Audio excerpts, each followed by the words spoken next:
Selamat malam Ibu dosen dan teman-teman. Perkenalkan, nama lengkap saya Yurista Munaswano, mahasiswa Ekonomi Pembangunan semester 5. Di sini saya akan mempresentasikan hasil kerja saya mind mapping mengenai konsep perencanaan pembangunan dan konsep perencanaan pembangunan daerah. Baik, yang pertama, konsep perencanaan pembangunan daerah. Pengertian perencanaan pembangunan. Secara umum, perencanaan pembangunan adalah cara atau teknik untuk mencapai tujuan pembangunan secara tepat, terarah, efisien, sesuai dengan kondisi negaranya atau daerah bersangkutan. Nah, ada pengertian perencanaan pembangunan menurut para ahli. Yang pertama, menurut Arthur W. Lewis. Menurut Arthur, perencanaan pembangunan merupakan suatu kumpulan kebijaksanaan dan program pengembangan untuk merangsang masyarakat dan swasta untuk menggunakan sumber daya yang tersedia secara lebih produktif. Yang kedua, ada Michael Todaro. Menurut Michael Todaro, perencanaan pembangunan dapat digambarkan sebagai suatu pemerintah secara sengaja untuk melakukan koordinasi pengambilan keputusan ekonomi dalam jangka waktu panjang dan maupun tidak langsung tingkat pertumbuhan dan beberapa variabel utama perekonomian nasional. Yang ketiga, ada Undang-Undang Nomor 25 Tahun 2004. Menurut Undang-Undang Nomor 25 Tahun 2004 mendefinisikan perencanaan pembangunan sebagai berikut, yaitu Sistem Perencanaan Pembangunan Nasional atau SPPN adalah suatu kesatuan tata cara perencanaan pembangunan untuk menghasilkan rencana pembangunan jangka panjang. Yang berikut yaitu komponen utama perencanaan pembangunan. Nah, dari beberapa definisi dan pengertian perencanaan pembangunan di atas, terlihat dengan jelas bahwa komponen utama dari perencanaan pembangunan adalah yang pertama, merupakan usaha pemerintah secara terencana dan sistematis untuk mengendalikan dan mengatur proses pembangunan. Yang kedua, mencakup periode jangka panjang, menengah, dan tahunan. Yang ketiga, menyangkut dengan variabel-variabel yang mempengaruhi pertumbuhan ekonomi dan pembangunan secara keseluruhan dengan secara langsung maupun tidak langsung.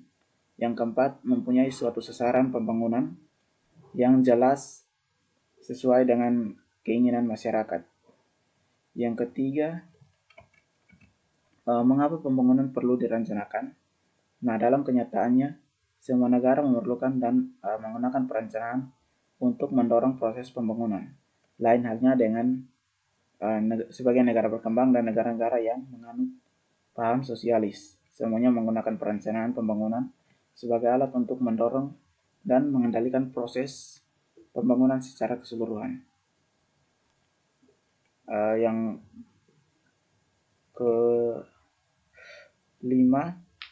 keempat yaitu jenis-jenis perencanaan pembangunan.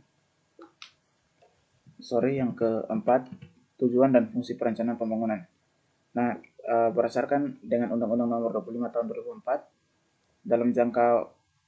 dalam rangka mendorong proses pembangunan secara terpadu, efisien, perencanaan pembangunan dan di Indonesia mempunyai 5 tujuan dan fungsi pokok. Yang pertama, mendukung koordinasi antar pelaku pembangunan. Yang kedua, menjamin terciptanya integrasi, sinkronisasi, dan sinergi antar daerah. Yang ketiga, menjamin keterkaitan dan konsistensi antara perencanaan, penganggaran, pelaksanaan, dan pengawasan. Yang keempat, mengoptimalkan partisipasi masyarakat dalam perencanaan pembangunan. Dan yang kelima, menjamin tercapainya penggunaan sumber daya secara efisien, teratur, dan adil. Yang kelima, ada jenis-jenis perencanaan pembangunan. Jenis-jenis perencanaan pembangunan terdiri dari 6. Yang pertama, menurut sifat. Menurut sifat, perencanaan pembangunan terdiri atas dua, yaitu yang pertama perencanaan dengan komando atau central planning, yang kedua perencanaan dengan rangsangan atau planning by incentive. Yang berikut menurut jangka waktu. Yang pertama perencanaan jangka panjang, yang kedua perencanaan jangka menengah, yang ketiga perencanaan jangka pendek, yang ketiga berdasarkan alokasi sumber daya. Yang pertama perencanaan keuangan, yang kedua perencanaan fisik. Yang keempat menurut berdasarkan tingkat keluasannya. Berdasarkan tingkat keluasannya terdiri atas dua. Yang pertama perencanaan indikatif dan yang kedua perencanaan imperatif. Yang kelima berdasarkan sistem ekonomi. Yang pertama perencanaan pembangunan dengan sistem kapitalis, yang kedua perencanaan pembangunan dengan sistem komunis, dan yang ketiga perencanaan pembangunan dengan sistem campuran. Yang keenam berdasarkan cara pelaksanaannya.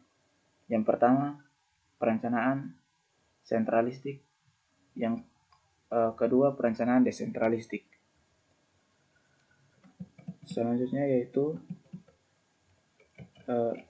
tahapan perencanaan pembangunan. Tahapan perencanaan pembangunan terdiri atas beberapa tahap. Yang pertama, tahap penyusunan rencana. Yang kedua, tahap penetapan rencana. Yang ketiga, tahap pengendalian pelaksanaan rencana. Yang keempat, tahap evaluasi keberhasilan pelaksanaan rencana.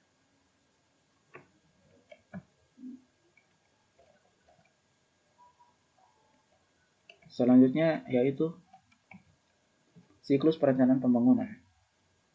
Siklus perencanaan pembangunan terdiri atas 10 siklus, yaitu yang pertama penilaian keadaan saat ini, yang kedua penilaian pembangunan masa datang, yang ketiga formulasi tujuan dan sasaran pembangunan, yang keempat mengkaji alternatif strategi pembangunan, yang kelima menetapkan prioritas pembangunan, yang keenam merumuskan kebijakan pembangunan, yang ketujuh identifikasi program dan kegiatan, yang kedelapan menetapkan perkiraan investasi, yang kesembilan menetapkan indikator kinerja, yang kesepuluh penyusunan rencana tindakan atau action plan.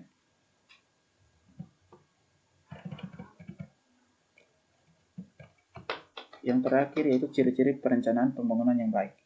Yang pertama tersusun secara lengkap termasuk sektor swasta. Yang kedua memasukkan evaluasi perekonomian. Yang ketiga merinci tujuan dan prioritas pembangunan. Yang keempat menerjemahkan tujuan ke dalam target pembangunan. Yang kelima strategi dan kebijakan bersifat spesifik. Baik, materi yang kedua atau tugas yang kedua yaitu mengenai konsep perencanaan pembangunan daerah.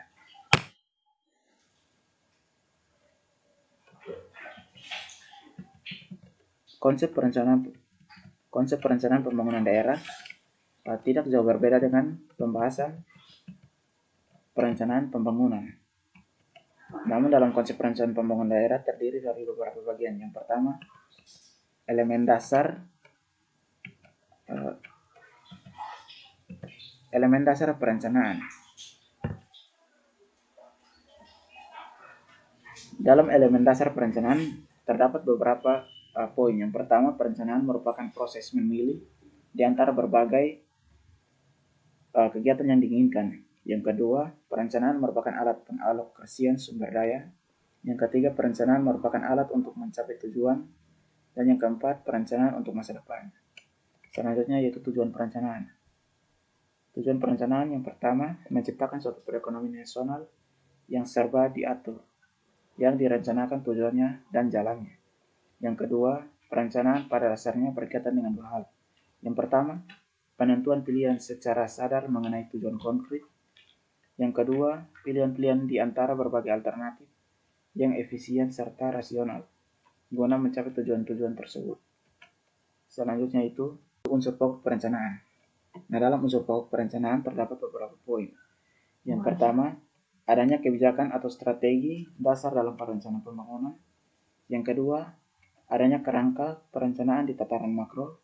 Yang ketiga, Adanya uraian mengenai kerangka kebijakan yang konsisten. Yang keempat, perencanaan pembangunan adalah program investasi yang dilaksanakan secara sektoral. Yang kelima, perencanaan pembangunan adalah administrasi pembangunan yang mendukung usaha perencanaan dan pelaksanaan pembangunan tersebut. Selanjutnya yaitu yang keempat, perencanaan pembangunan ekonomi daerah. Perencanaan pembangunan ekonomi daerah dapat dipandang sebagai perencanaan untuk memperbaiki penggunaan sumber daya publik yang tersedia di daerah dan untuk memperbaiki kapasitas sektor swasta dalam menciptakan nilai sumber daya swasta secara bertanggung jawab. Yang kelima yaitu peran pemerintah. Nah, dalam peran pemerintah terdapat beberapa poin. Yang pertama, adanya kegagalan pasar. Yang kedua, mobilisasi dan alokasi sumber daya. Yang ketiga, dampak psikologis dan dampak terhadap sikap atau pendirian. Dan yang keempat, bantuan luar negeri. Sekian presentasi dari saya. Terima kasih.